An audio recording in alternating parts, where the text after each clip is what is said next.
Hello， 大家好，我是室友西莫。就算是很喜欢看书的人，也会有不想看书的时候。如果你最近陷入了阅读的低潮期，或者是人生从来就没有阅读的高潮，然后又很想要提高阅读的欲望，那么今天的影片就请继续看下去吧。影片开始前，别忘了打开字幕，那么你会看得比较轻松一点。订阅频道，让更多人可以看到这个频道，然后记得打开小铃铛，以便我下一次上载影片的时候，你就会收到通知。阅读低潮期的成因有很多，比如说总觉得没有特别想看的书，视线所及的书都觉得好无聊。那么或许你可以尝试方法一，追踪和阅读有关的账号。你可以尝试在你爱用的媒体上多关注说书账号，比如说 YouTube 上面有很多说书频道，大家可以找来看看，希望找到合自己口味的。或者是在 Instagram 上面追踪和书有关的账号或者是 hashtags。 我在 Instagram 上面的账号是 shimo.roommate， 然后大家可以去追踪看看，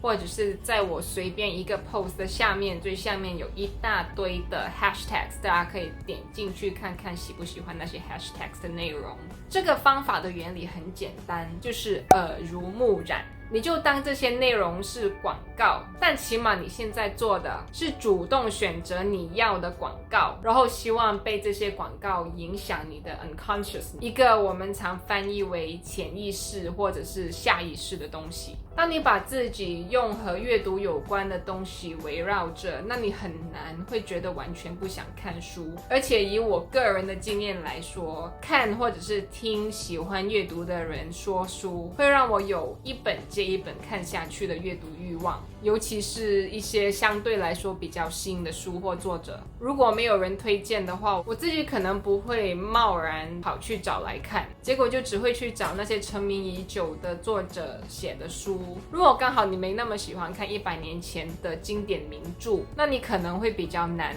遇到自己会喜欢的书了。所以订阅 YouTube 说书频道，追踪 Instagram 上面的说书账号，这个方法对于提升阅读欲望很有效，而且不费功夫，所以我真的很推荐，现在就马上做起来。方法二，重看以前喜欢的书。与其花时间找下一本你可能会喜欢的书，不如直接看一本你知道你一定会喜欢的书，尤其是比较小的时候爱看的那些。或许你会惊讶的发现，其实你并不真的记得所有的细节或者是情节，或许你会领悟到一些曾经错过的深意。我自己就每一次翻看 Harry Potter 或者是小王子都会吓到，觉得自己怎么会对这个情节完全没有印象，或者是俗一点的说，得到一份新的感动。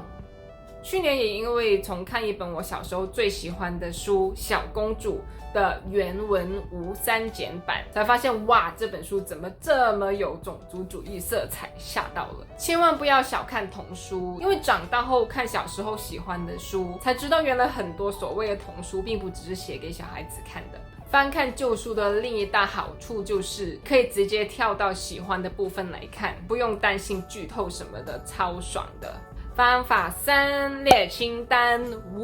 押韵呢。列清单对于某一些人来说会提升阅读的欲望，尤其是平常有做笔记习惯的人，就喜欢东写写西写写，或者就是有些人就很爱列清单。我自己本来就是朋友推荐书的时候，或者是自己在 Instagram 上面或在 YouTube 的说书频道上面听到自己可能有兴趣的书的时候，不妨使用阅读网站的欲望清单功能，或者是记在手机里。比较老学校的甚至可以用笔写在笔记本上面，这样子的话，下一次你走到图书馆里面或者是书店的时候，或者是逛网络书店的时候，就不会有无从入手的感觉了。这个清单可长可短，可以定时更新，最重要的是要记得不要有压力。这个列清单的过程只是为了让你走出不知道要看什么书，没有书特别想看的黑暗世界，并不是要你一一把书单上面的书都看完。这些书后来没有看没关系，后来找了清单之外的书来看也很 OK。 好，如果你是因为工作太忙太累了，导致没力气看书，但是又很想要透过阅读来提升自己的灵魂或者是充实自己空虚的心灵。那么其中一个解决方案就是方法4，看短小的书。比如说，你可以去图书馆专注找薄薄小小的书来看。孔夫子不是说过吗？君子不以书小而不读，不以书大而读之。 No, he didn't. 或者是找诗集、短篇小说集、散文集，用比较少的时间就可以达到我看完了一章的满足感。少吃多餐，轻松无负担，慢慢找回阅读的感觉。绘本、剧本、漫画也是书。阅读歧视链是小孩子才做的事，看完一本就是一本，满足感是真实的，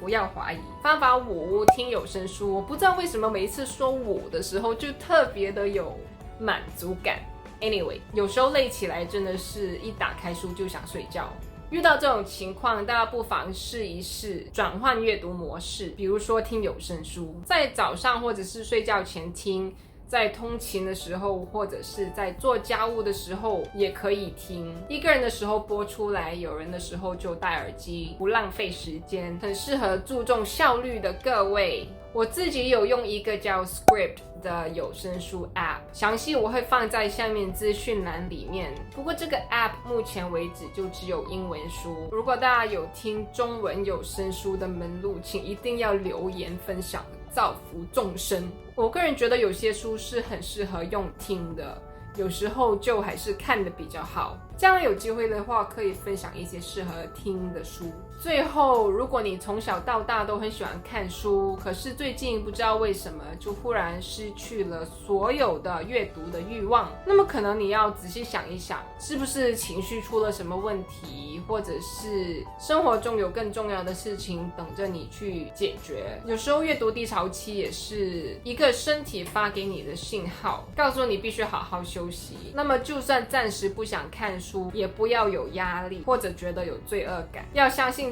总有一天时机对的时候，你一定会重拾阅读的喜悦。好了，今天的影片就到这里了，希望刚才提的5个方案对你有帮助。喜欢这支影片的朋友，欢迎点赞、订阅，然后分享给喜欢阅读的朋友，或者是想要培养阅读习惯的朋友们。然后不要忘了开启小铃铛，以便大家可以在我上传下一支影片的时候收到通知。就这样，我是室友西莫，我们下个影片见，拜。阅读歧视链是小孩子才做的事，阅读歧视链是小孩子才做的事。